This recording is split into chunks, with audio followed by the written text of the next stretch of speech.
Welcome to Office Politics Champions. This is Up Your Game. Up Your Game is that Monday nugget that I bring to you on how to win at office politics, how to thrive in the pursuit of your career. My name remains Olatunji Shobodu. And today's nugget, I'd like to speak to you on how to make yourself indispensable at work, or perhaps, if you like, to challenge you to make yourself indispensable at work. Well, we often say that there is no person that is indispensable. All right, there is no human being that is indispensable. Yeah, you may be very valuable, but not indispensable. But there's a way to make yourself near indispensable at work.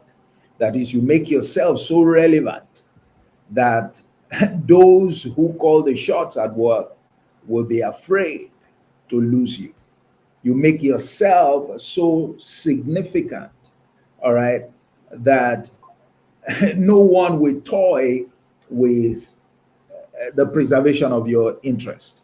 You make yourself, like an asset that, a treasured artifact that must not be allowed to fall because it can break. And if it breaks, you may never be able to put it, back together again. And for avoidance of doubt, there are people like that. And many of such people, they didn't get there just by, doing the normal thing or by, just wanting to excel at work and all of that. It was a deliberate move. It was a deliberate move. And that's one of the ways by which you can build your power and influence at work, that you are so relevant, you are so appreciated, you are so significant in the scheme of things that nobody dares toy with you. Everybody is fighting to make sure that you are happy, at all times. Nobody wants to upset you, so that you don't just pack your things and decide that you want to leave. Such people, they don't get cheated at work.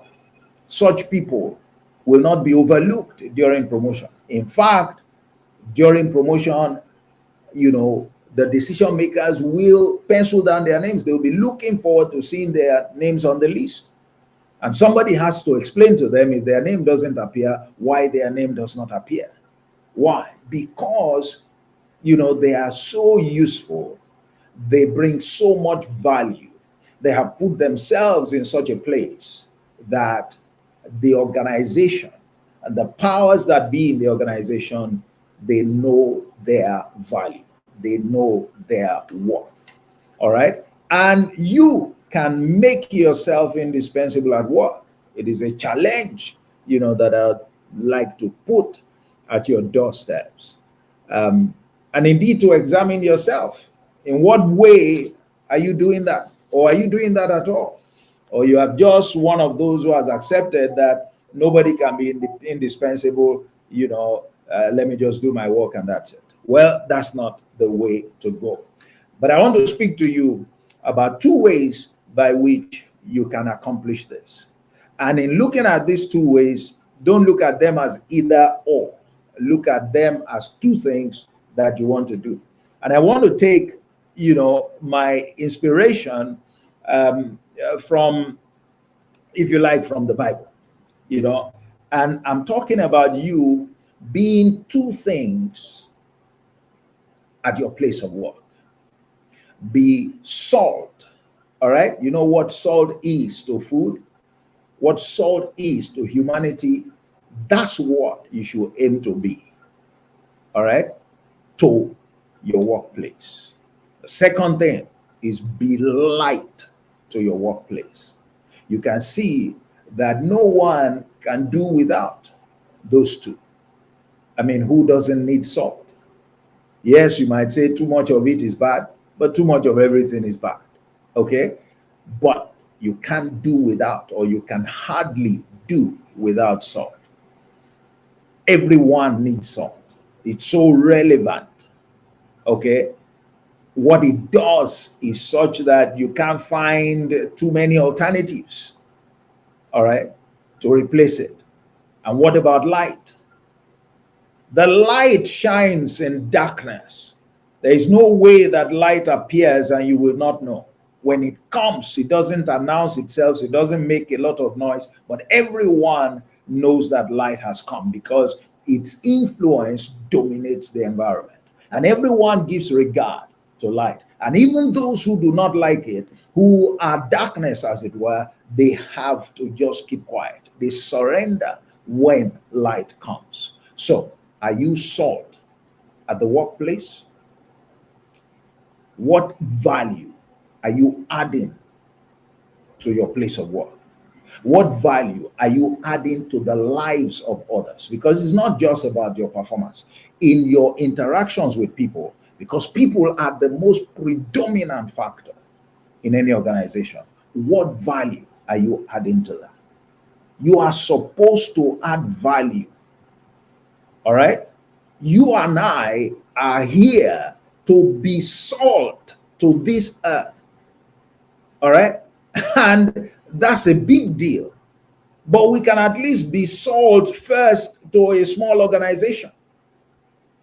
You have to take on that responsibility. It's a responsibility. You are asked to be that. You have the potential to be that.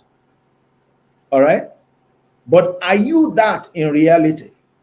Because if you are that, that's how you'll be treated. No one abuses salt except it has lost its saltiness. That's when you can trample it under feet. That's when you say it's good for nothing. That's why some of us are treated the way that we are treated. We perhaps used to be salt, we brought a lot of value, but now we have lost all of that. And we're complaining that we're not recognized, we're treated like this, we're treated like that. Oh, how do you expect salt that is worthless, that has no taste, that cannot season anything, that cannot kill any germs? How will it be treated other than for you to throw it away, to disregard it? At best, just tolerate it and put it in its place. All right? And that's the treatment that many of us are getting. So, be salt to the place of your work. And let me give you a mystery. One of the ways of doing that. Be one who seeks peace and pursues it continuously. It's a mystery I'm giving you. Be at peace with everyone. Seek peace. Pursue it. Very valuable. All right? Very valuable. And you will be salt. And you will be salt in that environment. Be light when you come in. What effect do you have? All right? What can people learn from you when they engage in discussions? Do they go away the same? Or they discover things they did not know before? You are light. They want to be around you. They see that interacting with you is empowering. They see that when you come, you are not jesting, you are not joking and all of that. You leave concrete value. You add value to them. You shed light on things that they never knew. When you come into meetings, when certain things are exposed to you that are challenges for others, you bring perspectives, to bear that helps them resolve the issues. Almost wondering or looking stupid. Why did I not think about that? That is being light,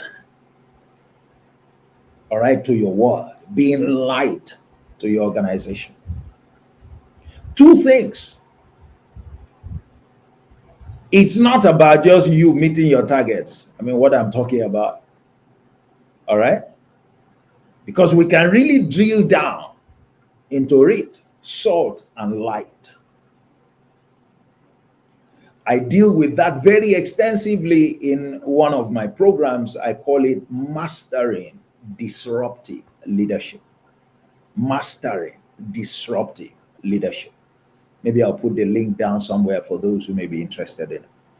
And I walk you through how you can, the power of this dual strategy, all right, and how you can take full advantage of it by becoming salt and light to your world, beginning from your organization.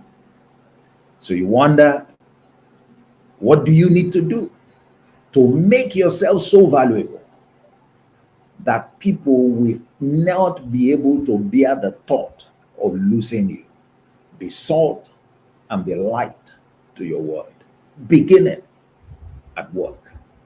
Beginning at work. That's it on Up Your Game today. Make yourself indispensable at work. You can, like salt is, like light is. You can. All you need is to know what it means to be salt, what it means to be light, how you conduct yourself such that you are salt to your world, you are light to your world, and of course, the right treatment, the way light is handled, the way salt is handled with great respect will be accorded you. Simple. That's it. Your nugget for this week on Office Politics Champions. I hope you have joined the WhatsApp group. I hope you have joined, the community. There are more resources there. I look forward to welcoming you there. All right. So join me, by the way, every Wednesday, let's talk office politics. It's 45-minute lunchtime session where you can eat your lunch and also eat, political intelligence, okay, and stay on course, in your career.